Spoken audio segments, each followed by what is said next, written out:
I asked that question again from a personal standpoint. Going to the NBA, and this is just my thoughts. I feel like just watching you. I didn't know Ant actually told me a lot about you when you went to the Kings, so I started watching, and I feel like you was almost a little late. Like if you would have been in, because I just think, and if you don't like this comparison, I think it's a great comment. I think like Kenneth Faried, like that type of player when Kenneth Faried was just getting every rebound. And nowadays, his value in the NBA just isn't what it used to be, which is the only reason I don't say rebound anymore. I feel like you see guys like Luka getting 10 rebounds a game, and you might go to the NBA and get 6. Anybody that would say Luka's a better rebounder than you is crazy, right? Right. Just because rebounds now, like nobody hits the offensive glass like they used to in the league. Like it's really you shooting, you getting back on defense. So just do you feel like rebounding being your main skill, your best skill at all, hindered you in your transition to the league? No, I just think the Kings was just the wrong situation for me Okay. because they hadn't made the playoffs for 17 years, and then they got a team that's incredible, and like there was just hesitation to try new people. Like Rashawn Holmes he signed a $16 million contract a year, and he just didn't get a chance to play. So like if he's not getting a chance, I'm not gonna get a chance. Like I understood that. You know, I was on a contract, but like I had stipulations in my contract that was after a certain point it's more guaranteed and then fully guaranteed. So, you know, I'm happy for them because they had a really good season, you know. One of the best seasons in history. They brought the life back. But at the same time, like I was like, yeah, I don't think it's the place for me. Yeah. And I'm self aware, you know, but you know, you said the Kenneth Faried. I've heard that comparison, but look at a guy like Jay Sean Tate. He got paid in the NBA. He went to Houston, and he does what he does. He went to Sydney Kings and was doing what he did, and he got a chance, and he played for Houston. And I know I could have done that in the right situation. Mm-hmm. But I'm not a victim. I'm not salty about it. I just know that Yeah. that's how it goes. And I'm happy in Europe, and I'm never going to say never to the NBA, but I just want to make sure that I'm happy because last season in Sacramento and then in the G League and in Monaco, like it took away a lot of my happiness. And I just want to make sure that I never lose that again. Talk about how it took away some of your happiness. NBA is a business, man. Like it's, you know, the coach may like you a lot, and then the GM, you may not be the first choice of the GMs. So it's like, do we like him? Are we gonna give him a shot? Type thing, and then as guys get more opportunities and more reps, and you just feel it. Like you feel it. You feel that you feel who's prioritized, and some people have worked to get that. Some people are seen by the staff as guys that they're doing a favor by even letting them come into training camp. You feel all of that. Like no one's naive to it. There's some guys that you can make 2 mistakes, and those 2 mistakes are one too many. It's compared to another guy that's making 10 mistakes because he's valued more. And I saw that as soon as training camp started with Sacramento, and that fucked me up. That made me like start overthinking. That made me start making mistakes, and I'm just like, what is going on? Am I even gonna make it to opening day? Like I started playing bad, and I was in my head, and then they told me that I was going to the G League, and I was just depressed. Like I was playing depressed basketball. I don't know what my numbers were in the G, but like I had some good games, but I was rarely happy there just because coming from Europe and knowing that if I stayed in Europe, I would have finally played EuroLeague and the environment. Everyone knows what EuroLeague environments are like, and I'm watching Partizan games with 22,000 people, and I'm going to play in Salt Lake City, and there's 20 people in the gym, and it's freezing. It's a hockey rink. Like I was just, oh my goodness, I was not happy with basketball. And then I went to Monaco, and I thought, you know, okay, fresh start. And then I go to a team that's top four in EuroLeague, and the coach is telling me this, and I get there, I'm like, this nigga don't like me. I knew it. I felt it straight away. And yeah, so last year I was making the most money in my career by far, but then I was like in a place where it was similar to my first year when I got cut, just knowing that I wasn't liked or appreciated. Well, For the record, with Monaco, I just want to let the listeners know, Sasha Obradovic, great dude off the court, man. That's my dog. That man is certifiably crazy. Like, and he say every year that he gonna get less and less crazy. That's my dog though. So you don't got to speak on that specifically, but I got no worries. Yeah, you good? So in training camp, you're saying you feel that. What I guess describe, you said you're making mistakes, you're doing all that. Like, what are you doing? Is there anything you could do to counteract that? Did you learn anything from that experience, say, when the next time you get back? Like, what are you going to take into training camp? So why I say training camp is when I felt everything changed was I got there like first week of August, and NBA training camp is end of September. So for those 6 weeks, it was probably like, I remember it was me, Keon, Deli, Foxy was in there, and guys was like sprinkling in there, but it was never the full team. The full team didn't show up until a week before training camp.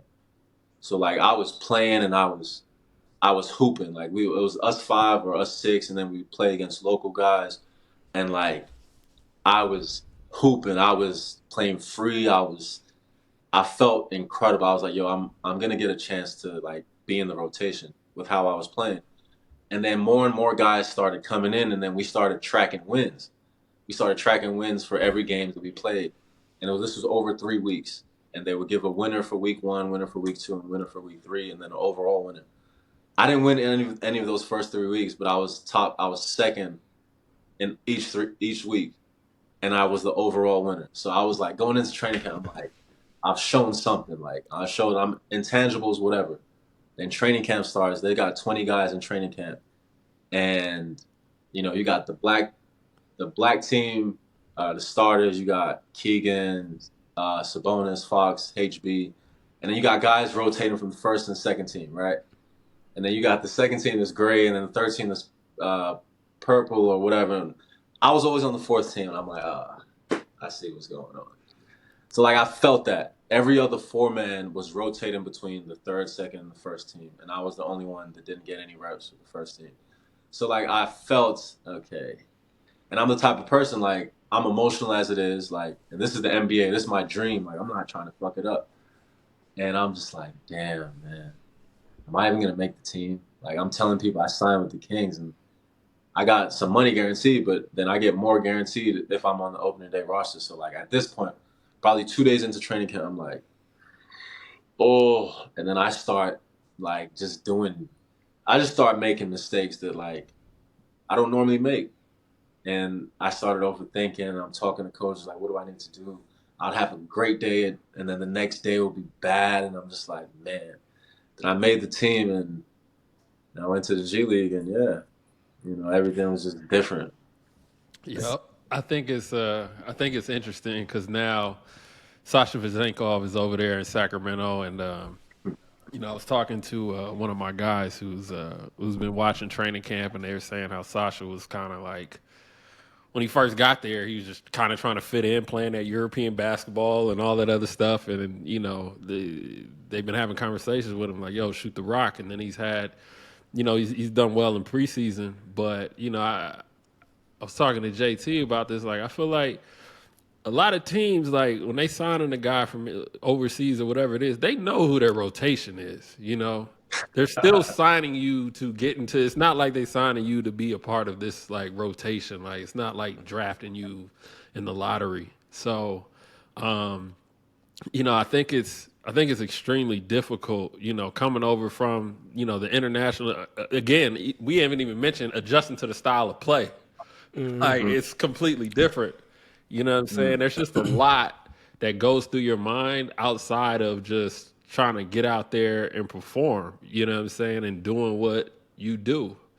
And But look, and look, I signed a minimum deal with 250 guaranteed when I signed, 500 on opening day, and if I made it past January 7th, 1.1 million, whatever it was, right? Sasha signed a 3-year, 20 million guaranteed. That's different.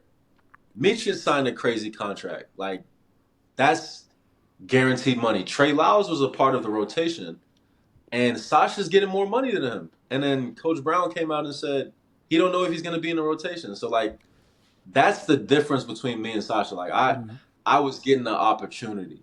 Sasha got guaranteed money that's unheard of coming from Europe unless you're the guy. And that's why unless you're European. But go on. Go on.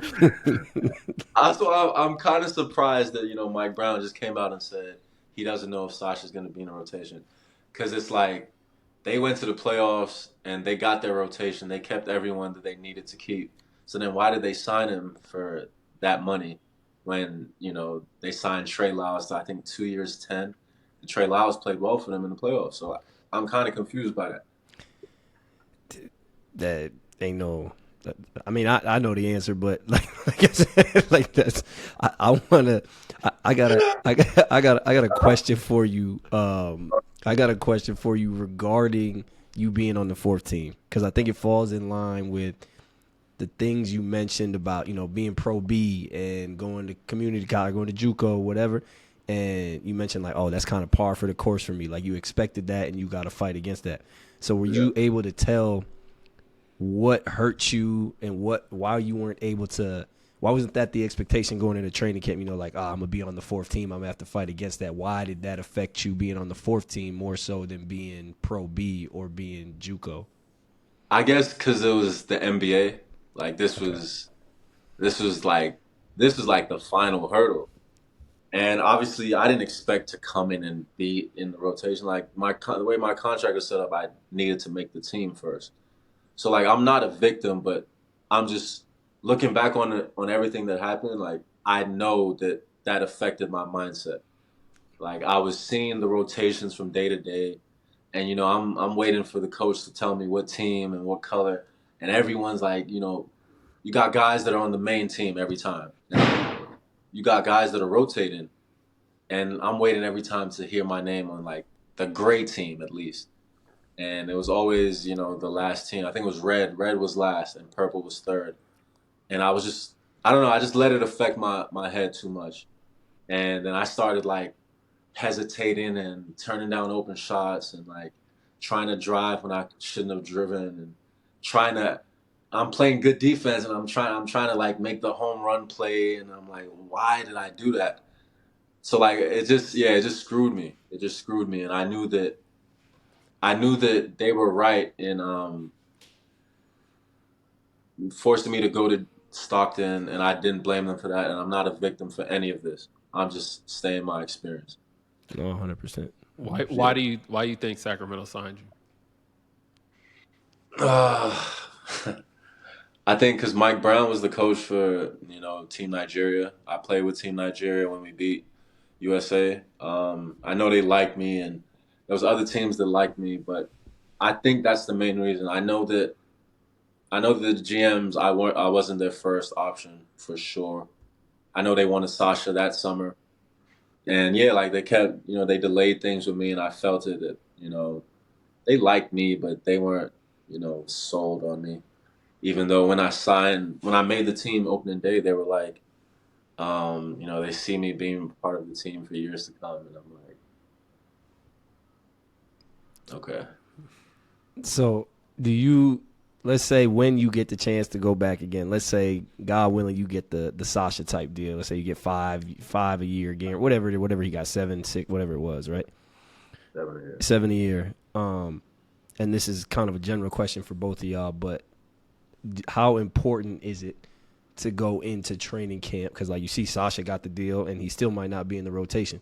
So how important is it to go into training camp with that same kind of, I don't want to say underdog, but for lack of a better term, I guess underdog mindset that you've had your whole career, and how difficult is it as an athlete, Goods, for everybody to maintain that hungry mindset, regardless of when you feel like you've quote unquote made it?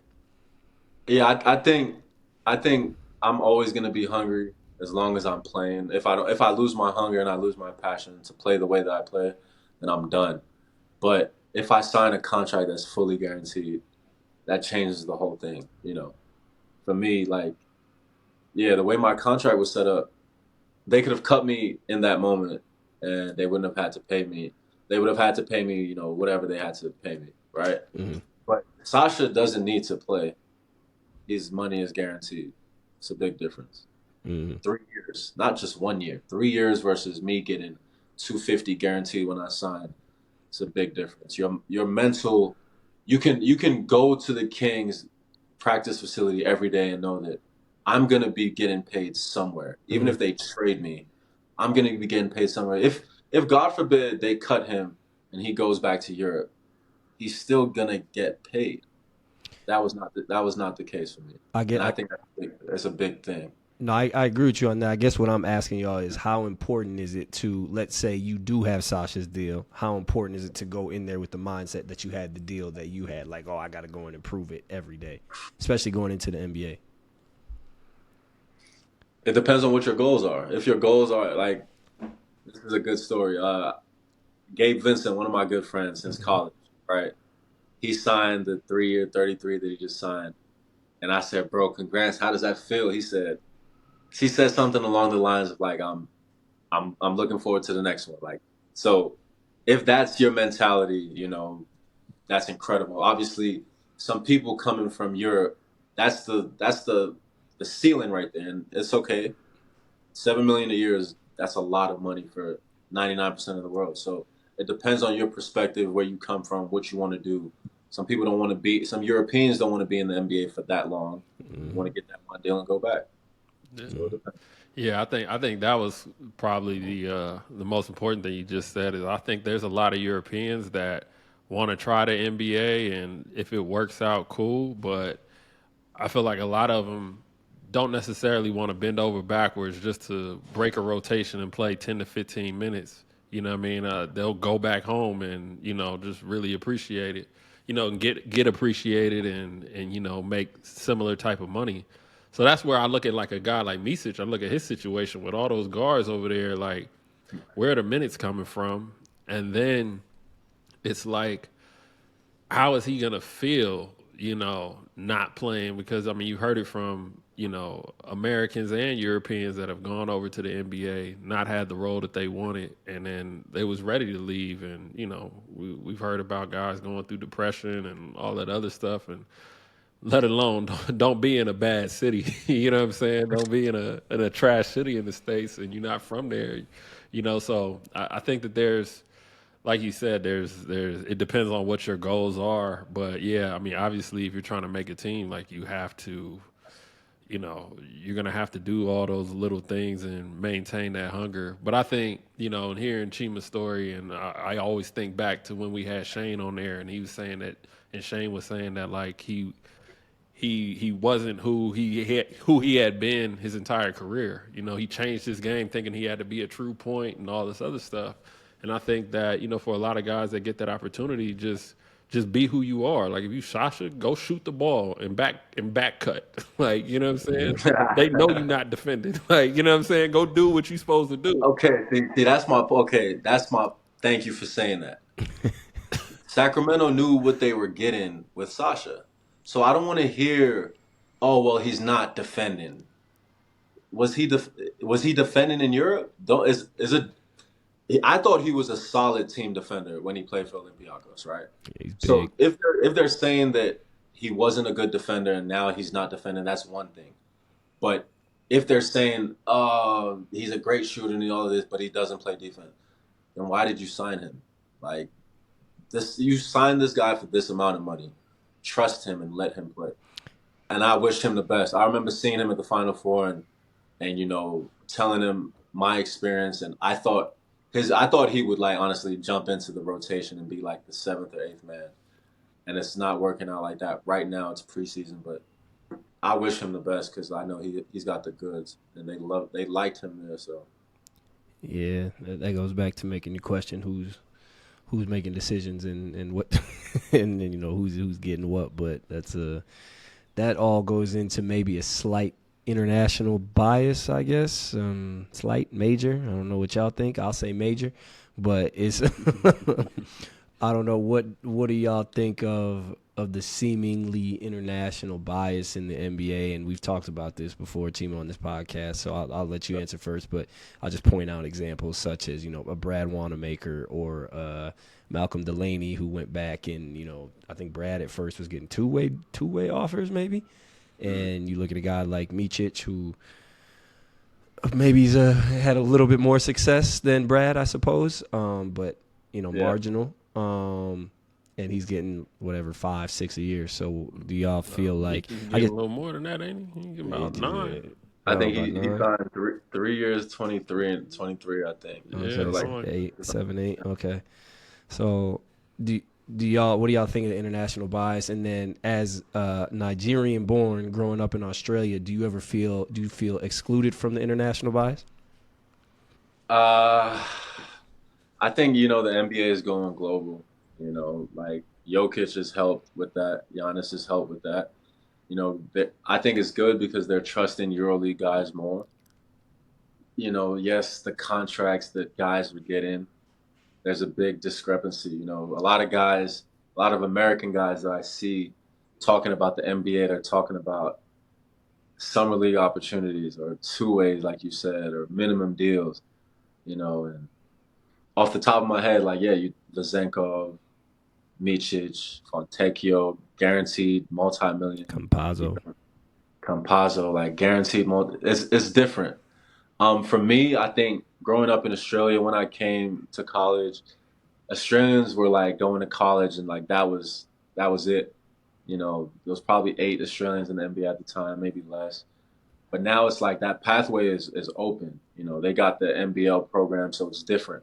If I was a little bit younger, I would be very happy with that situation because it'll make, going to the NBA and getting a nice deal, more favorable. But I'm happy that the NBA is more international because there's a lot of great players in the world.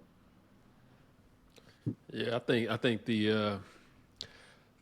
there is a international agenda, in my opinion, and I also think that a lot of it has to do with the way the game has changed too. With it being so 3-point heavy. I mean, we've always said, all the shooters are in Europe, and back when the game was a little slower and a little more.